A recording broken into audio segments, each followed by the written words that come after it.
there. Welcome to the next in our series of Bible studies that we've been doing during lockdown Lent, Taking Stock. This is Taking Stock 3, and we're looking at the passage that we will be hearing in a moment from Mark chapter 8. We've been taking stock of who God is, of what God has done, of what God has given, and what godly gifts we use. And to do that, I've got some words that I describe as RE words. They're all words that begin with RE. We've already looked at the first two, remind and remember. And today the focus will be on the word focus, as in refocus. And later we'll be going on to look at renew, reset and recommit. And they're linked to our Sunday services. This study is seen through the eyes of Mark. And the reading was the halfway point in the story. Until now, we have had what the clever books refer to as the secrecy motif. Don't tell anybody, is what Jesus appears to be saying. Why does Mark record these sorts of detail? Bearing in mind that Mark is the shortest gospel, the earliest of the gospels in the Bible. And I believe it's because every word matters. Mark was not writing from the top of an ivory tower independent of the rest of the world. There is little doubt that he was writing for the sake of a community, a church if you like.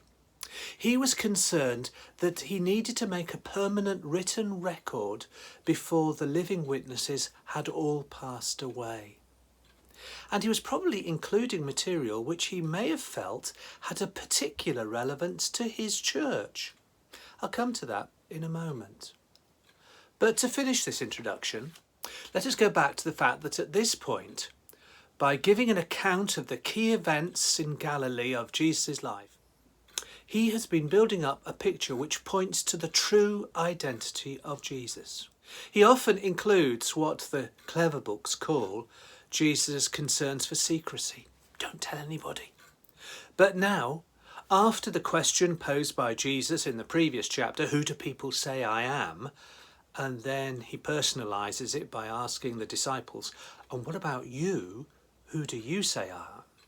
Then we get the response from Peter, almost blurting out, oh, you are the Christ, the Messiah, you're God's man. And when Peter says this, Jesus has become a lot more open. Verse 32 of our reading, you'll hear in a moment, he began to speak plainly. In a way, as the theologian Edward Schweitzer has commented, this guarantees a focus on Jesus through encounter, this secrecy idea, not because you already know his identity. If people had known on day one that he was the Son of God, they would not have gone through the important growing implications of what this meant for him. They would have been mindlessly following orders rather than making a personal choice. For us, it's a problem. We know his identity already. And we have to focus, indeed refocus, on who Jesus is by finding the authentic Jesus Christ. And this passage will help us do that. Mark 8, verses 31 to 38. Then he began to teach them that the Son of Man must undergo great suffering and be rejected by the elders, the chief priests and the scribes, and be killed, and after 3 days rise again. He said all this quite openly, and Peter took him aside and began to rebuke him. But turning and looking at his disciples, he rebuked Peter and said, "Get behind me, Satan, for you are setting your mind not on divine things but on human things." He called the crowd as his disciples and said to them, "If any want to become my followers, let them deny themselves and take up their cross and follow me.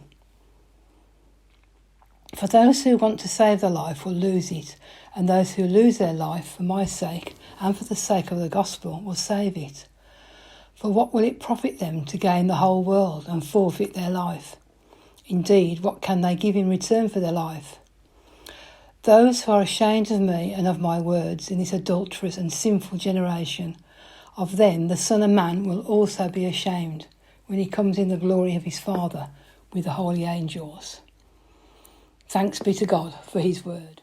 So the first point is refocus on hearing, not just listening.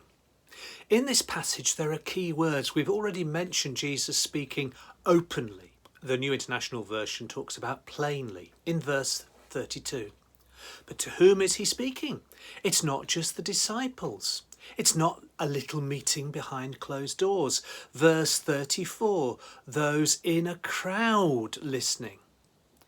These are a lot of very inclusive words that follow. Again, the NIV makes it particularly clear. Whoever wants to save their life will lose it. Whoever loses their life for me will save it. What good if someone gains the whole world but loses his soul? What can anyone give in exchange for their soul? Verse 37 goes on to verse 38. If anyone is ashamed of me. These are not words exclusively for the group of disciples. They're not exclusively for this little gang. They're for everyone present. They're for everyone who hears these words, then and now. And the fact that Mark includes them so fully implies that they are words that everyone needs to hear. Not just the holy gang at church. There's a message for the outdoor crowd as well here, the word outside in these words. And we can just listen, or we can hear what's being said. And that takes us to the next stage of the story. The second thing that I want to talk about is refocus on an upside down world. I hope you've enjoyed some of the ideas I've been giving for lockdown Lent, because I'm trying to do things that you don't always expect in Lent. But the refocus on an upside down world talks about the great reverses that Jesus brings in. For example, in these verses, whoever loses their life for me and for the gospel will save it. And Jesus, Mark tells us, has already predicted his rejection, his persecution, his humiliation, his crucifixion, and his vindication. That out of the dreadful will come ultimate hope. And this reversal has been a common theme in all the gospel stories, if you think about it. Blessed are those who mourn.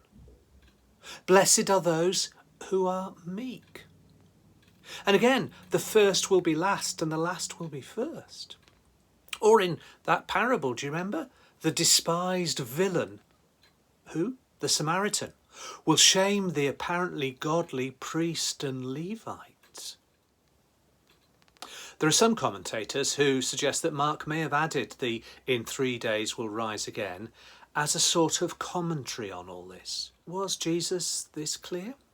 Was Mark spelling out something which was obvious, and Jesus may or may not have actually said it, but Mark felt he needed it to be underlined, emboldened, so that, like a good teacher, his pupils would remember? But actually, I think that misses the point. There's another way of looking at this whole section. Because Jesus is talking about those who carry their own cross will find life. And Jesus is not saying, I believe, and to be honest, some of the clever books do as well, Jesus is not saying, you do the same as me. Crucifixion was more common than just on a green hill outside a city wall on one occasion. It was the regular form of crowd control used by an invading power, particularly the Romans, to keep law and order in place and prevent insurrection. And so those carrying a cross, well, the crowd would have known what that meant. With reluctance, there were people who knew and had to be prepared to die.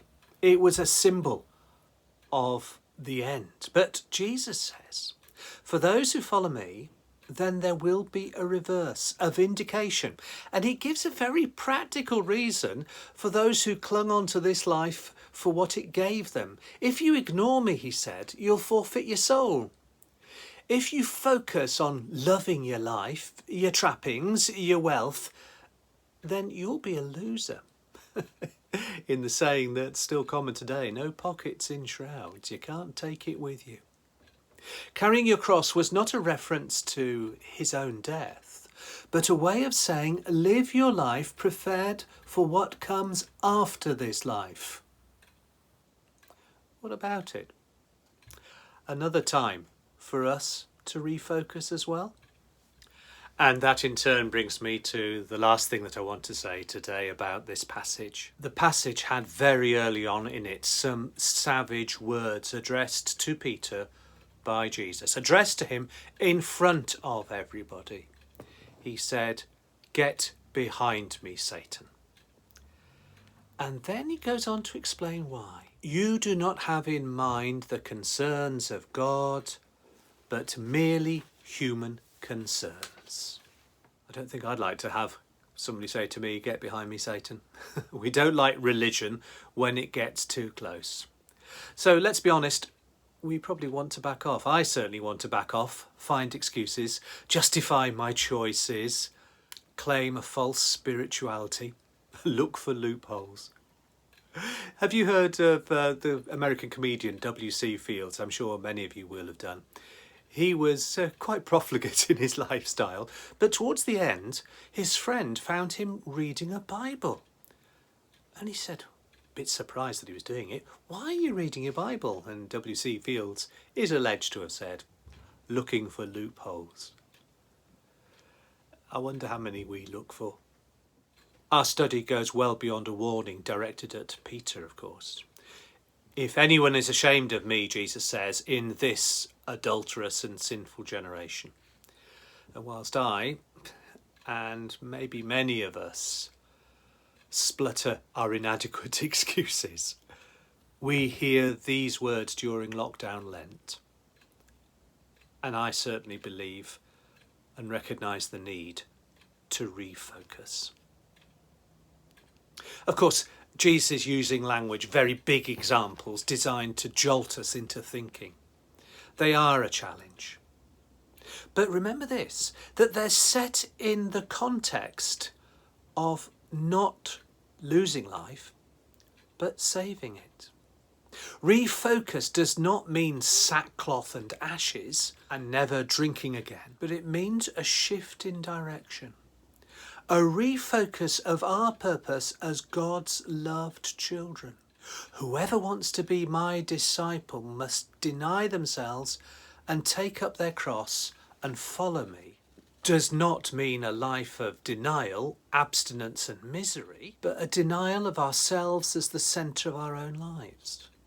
To see God's bigger picture, to find the secret of his love, not because he's left us no alternative, but to realise that to love him back is a choice that we make.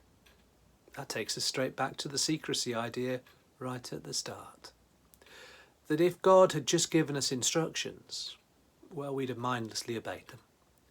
But now we have a choice to love him who loves us. Denying ourselves means we leave room for the greatness of the concerns of God. A prayer from the Church in Canada.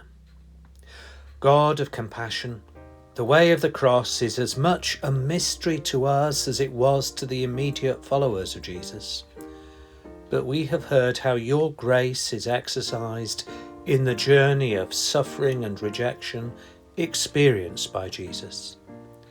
Help us to hear with ears inspired, to see with eyes opened to your ways, and to respond with lives committed to your service. God of our Lenten journey, we watch and walk with Jesus. Well, thank you so much for being part of this. Let me leave you with my suggestions for lockdown Lent. Take care of yourselves. Bye-bye, everybody. Remind yourself, 1 cross, 2 us, 3 nails, forgiven. If you have a bird feeder, check it. If you haven't, take time to say hello to your winged visitors anyway. Sort out those photos and for future generations, add an explanatory note on the back. Save the planet a little more. It needs your help. Give up anger, bitterness, complaints, and keep it going after you get up. Recommend a book, TV programme or film to a friend because it inspired or entertained you. Check that your Lent reminder hasn't come off your mirror.